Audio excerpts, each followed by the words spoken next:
কথা একটা মনে হয়েছে কই হেলাইতাম নি কই হেলাই আসলে আমি সব কথায় কই হেলাই অনলাইনের ভিতরে এর লাগে কেউ আমার ভিডিও দেয় না। আমাদের বর্তমানে বাংলাদেশ জাতীয়তাবাদী দলটা পিছনে কেন জানেননি? অসময়ে কিন্তু আমাদের যারা সিনিয়র আছিল নেতাকর্মী আমাদের এলাকারে ধরেন দেখলে বালাপুরে দিয়ে যেত, কে বাসার হানিফ বাসার কই, ফোন করতো, এখানে আইও ওইখানে আইও, রাস্তাঘাটে দেখলে আমরা ঠিক আছে আমরা রে সম্মান করতো। আর অসময়ের ভিতরে আন্দোলনের সময় আমরা কমান ছিলাম, অ্যাক্টিভ ছিলাম। তো আমাদের দলটার ভিতরে সমস্যাটা জানেননি কোনো, এত ফাল পাইরেন না করে বিএনপি সরকার আইয়া লাইব, এত ফাল পাইরেন না। দেরি আছে, বাংলাদেশে ৭১ যুদ্ধের পরে দেশ স্বাধীন করছে। আর এর পরে আমাদের সোনামণি যারা ভাই, আমাদের চাচা যারা ছাত্ররা, তাদের আমি স্যালুট করি। আবার বাংলাদেশ স্বাধীন করছে, এটা স্বাধীনের মতো নেই। তো এখনও আবার বিএনপির তারা বাংলাদেশ স্বাধীন করে না।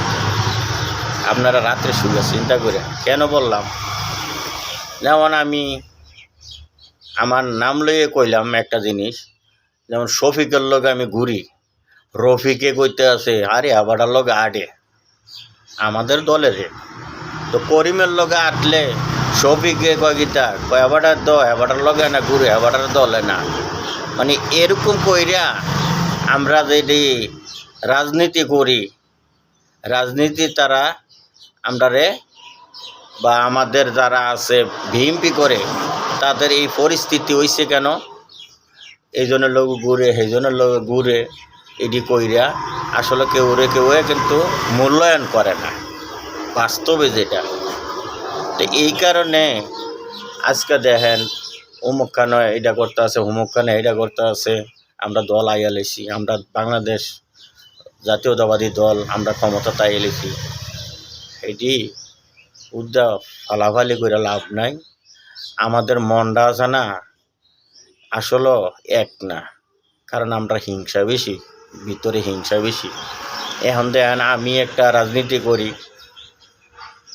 বিএনপি করি, আমি কারোর লগে কথা কইতে আছে না সিনাটা একটু টান করে আডি, নিজে মনে করি আমি একটা বড় একটা নেতা হয়ে গেছি যা। আর এরকম নেতা তো আমিও ছিলাম। বাংলাদেশে কেন্দ্রীয় পোস্টে থাই কমিটি যারা আছে তাদের লোক আমি কথা বলছি। আজকে যদি সৌদি আরবের থেকে যদি মাইটটা না খাইতাম, 1,20,00,000 টাকা মাইট না খাইতাম, তাইলে আমি আগে কী ছিলাম? আমারে নিয়ে গেছে বাংলাদেশে এমন কোনো কথা নাই আমি বলি নাই বিএনপির জন্য। তো আমার কেন্দ্রীয় পোস্টে 51 জনের সাথে একটা কেন্দ্রীয় পোস্টের ভিতরে আমার 51 জন সদস্য হিসাবে আমিও একটা কেন্দ্রীয় একটা সদস্য বিএনপির। তাইলে আজকে যদি আমি ঢাকায় আদ্রাম মিটিং মিছিলের ভিতরে যদি সামনের কাতারে ফেরিয়ে যদি আমি হাই হ্যালো কইতাম, তাইলে আমাদের এলাকার ভিতরে যারা নেত্রী আছেন, নেতাকর্মী আছেন, তারা কইল হইলে সামনের চেয়ারটা আমারে দিল হইলে। তা আজকা দিন গুণে আমি রাজনীতিটার ভালোবাসি, আদর্শটার ভালোবাসি। এই কারণে আমি রাজনীতিটার আমার রক্তের লগে মিশে গেছি গা বিএনপি।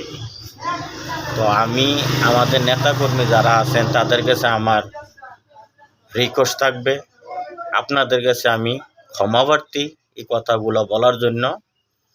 আপনারা সবারে একরকম দেখেন, সবারে কে বড় কে ছোট এইগুলা বাদ দিয়া আমরা একসাথে চা খাই। আপনি আমার কাছে সালাম পান, আমি আপনার সালাম দিব, যে আমার জুনিয়রতে আমার সালাম দইনা দিব। কিন্তু সবাই আমরা মারপেটের ভাই, আমরা কাঁধে কাঁধ রেখে আমরা সবাই একত্রিত হয়ে আমরা বাংলাদেশে রাজনীতিটা করি।